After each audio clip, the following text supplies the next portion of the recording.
नमस्ते। Me time my kitchen my life में आपका स्वागत है। मी टाइम यानी ढेर सारी क्रिएटिविटी। इसमें है कुछ रेसिपीज़, कुछ DIY आइडियाज़ और कुछ नया। तो चलिए आज मैं आपके साथ शेयर करने जा रही हूँ make over of my pedestal fan, जो कि RR कंपनी का फर्राटा है। और इसको मैंने किस तरह ओपन किया है और किस तरह क्लीनिंग किया है वो सब मैं आपके साथ शेयर करूँगी। इसकी जाली पे थोड़ा जंग लग गया था, तो फिर मैंने इस पर स्प्रे पेंट कर लिया। तो क्लीनिंग और पेंटिंग से तो इसका पूरा लुक ही चेंज हो गया और ये बोरिंग पंखा एकदम चमकने लगा। इस तरह के कोई भी पेडेस्टल फ़ैन और टेबल फ़ैन को ओपन करने के लिए ये रिंग पहले निकालनी पड़ती है। ये रिंग में एक स्क्रू लगा होता है, इसे हमें स्क्रू ड्राइवर की हेल्प से एंटी क्लॉकवाइज घुमा के निकालना पड़ता है। कुछ पंखे में क्लिप आती है, तो उसको रिलीज़ करने से भी हम ये जाली निकाल सकते हैं। तो कंपनी वाइज सबका मैकेनिज़्म अलग अलग रहता है। और ये फ़ैन RR कंपनी का फर्राटा है। ये जाली निकालने के बाद इसकी ब्लेड के पीछे एक स्क्रू लगा था, तो उसको भी मैंने पहले निकाल दिया और ये ब्लेड को क्लॉकवाइज एंटी क्लॉकवाइज इस तरह धीरे धीरे घुमाया और निकाल लिया। इसके पीछे वाली जाली में भी 4 नट बोल्ट है। इसे आप पकड़ की हेल्प से निकाल सकते हैं। मेरे पास ये इस तरह का टूल है, तो इसकी हेल्प से मैंने एंटी क्लॉकवाइज घुमा के निकाल दिए। तो इस तरह मैंने चारों बोल्ट को धीरे धीरे निकाल लिए। इस तरह के इलेक्ट्रॉनिक्स कोई भी उपकरण को ओपन करते समय हमें इसकी फ़ोटो या वीडियो निकाल लेनी चाहिए, जिससे हमें जॉइंट करते समय आसानी रहती है। जाली निकालने के बाद एक ब्रश की हेल्प से मैंने इसको क्लीन कर लिया। तो यहाँ पे बहुत सारी गंदगी जम जाती है, तो इसीलिए इसको क्लीनिंग करना ज़रूरी है, जिससे पंखा स्मूथ चलता है। और फिर सबसे पहले मैंने ये जाली, रिंग और ब्लेड को माइल्ड शैम्पू से बराबर वॉश कर लिया था और फिर उसको मैंने ड्राई कर लिया। ये बराबर ड्राई हो गई। इसके बाद फिर मैंने इस पर ये गोल्डन स्प्रे पेंट से पेंट कर लिया। ब्लेड और रिंग एकदम अच्छी ही थी, तो सिर्फ इसको मैंने वॉश ही किया, उस पर मैंने पेंट नहीं किया। इस पर आप कोई भी एक्रेलिक पेंट से पेंट कर सकते हो, लेकिन मैं स्प्रे पेंट ही इस पर प्रीफर करती हूँ क्योंकि ये क्विक ड्राई है। फिर इसके बॉटम को मैंने इस तरह पेपर से कवर कर लिया। उसके बॉटम पे मुझे कलर नहीं करना था, सिर्फ इसके रॉड पे ही कलर करना था, इसीलिए मैंने इसको कवर कर लिया। और फिर गोल्डन स्प्रे पेंट से इसको भी मैंने पेंट कर लिया। इसकी बॉटम पे ब्लैक कलर अच्छा ही था, तो मुझे उसको चेंज भी नहीं करना था, इसीलिए मैंने इसके रॉड पे ही कलर किया है। और इस तरह मैंने इसके रॉड पे पूरा गोल्डन पेंट कर लिया है। और इन सबको मैंने थोड़ी देर सूखने के लिए छोड़ दिया।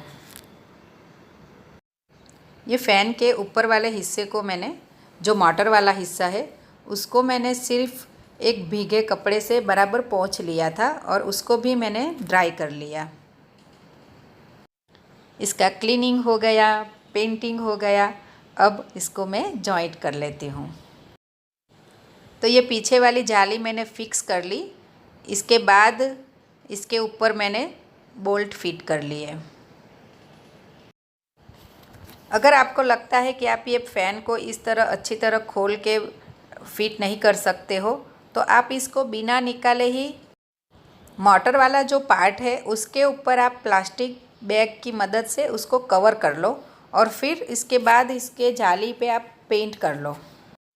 और इस तरह मैंने रिंग और बोल्ट को इस तरह लगा दिए और इसके बाद ये टूल की हेल्प से फिर क्लॉकवाइज टाइट कर लिए। ये टूल का एग्जैक्टली क्या नाम है मुझे नहीं पता है, लेकिन ये बहुत ही यूज़फुल है।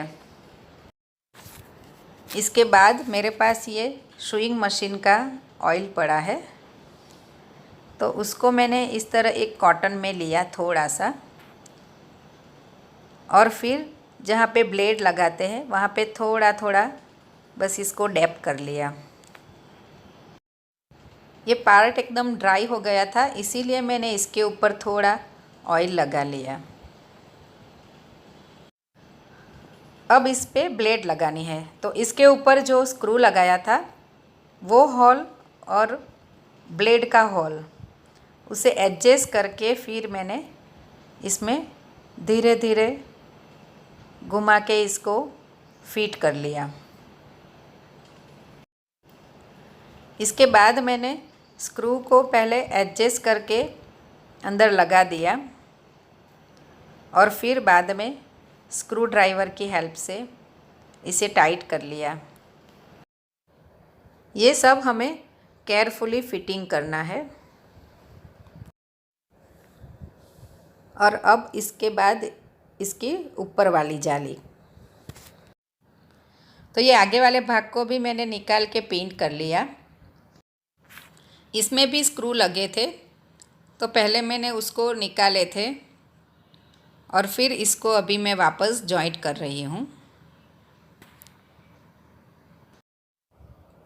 इस तरह कोई भी इलेक्ट्रॉनिक्स उपकरणों का हमें टाइम टाइम पे क्लीनिंग वगैरह कर लेना चाहिए, जिससे इसकी वर्किंग कैपेसिटी तो बढ़ ही जाती है, लेकिन पावर कंजम्पशन भी कम हो जाता है। ये सब चीज़ें हम बार बार तो नहीं बदल सकते, लेकिन कुछ नई जैसी तो कर सकते हैं।